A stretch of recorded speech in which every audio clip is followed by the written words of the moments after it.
সমস্যাহীন পৃথিবী হয় না।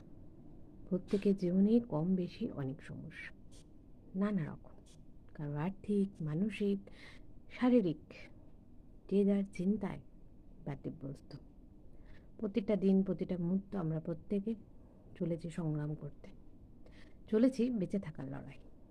সব ক্ষেত্রে এক একজনের এক এক রকমের সংঘর্ষ প্রত্যেকের জীবনে। তবু কিন্তু সেই সংঘর্ষটুকু নিয়ে আমাদের লড়াই করতে হয়, বেঁচে থাকতে হয় যতদিন আমাদের নিঃশ্বাস থাকে। তাই সমস্যা নিয়ে ভেবে চিন্তা করে লাভ নেই।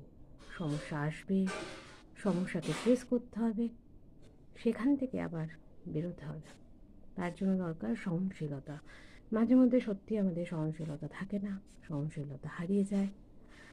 কারণ পারিপার্শ্বিক কিছু মানুষজন আমাদের প্রত্যেককে বিব্রত করে। কি হয়েছে, কেন হয়েছে, কী জন্য হয়েছে, কেন এটা হচ্ছে না, সব কিছুর জবাবদিহি তুমি বা আমরা করার প্রয়োজনীয়তা নেই। তোমার সমস্যা তুমি বুঝবে, তুমি কিভাবে রেকটিফাই করবে, একান্ত ব্যক্তিগত। আমরা প্রত্যেকেই এসছি এখানে জীবনে স্ট্রাগল করতে, বাঁচতে, সে যেভাবেই হোক। তাই আমাদের জীবনটা হচ্ছে প্রত্যেকের কাছে একটা রঙ্গমঞ্চ। তাই শেষ দিন অবধি পর্যন্ত স্টেজ ছাড়লে চলবে না, লড়াই চালিয়ে যেতে হবে যতদিন পর্যন্ত তুমি এখানে টিকে আছো। টিকে থাকার লড়াই, সে যেভাবেই হোক।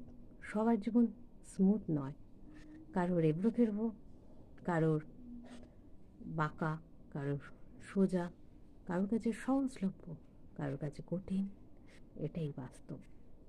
তবু আমাদের এগিয়ে যেতে হয় আর এগিয়ে যেতে হবে, এটাই নিয়ম। তাই সহজ বা কঠিন দেখে ভয় পেলে চলবে না, হারলে চলবে না, এগোতে হবে আমাদেরকে। নিজের সমস্যাকে নিজেকেই ঠিক করতে হবে। ভালো থাকবে প্রত্যেকে। ভালো লাগলে জানিও।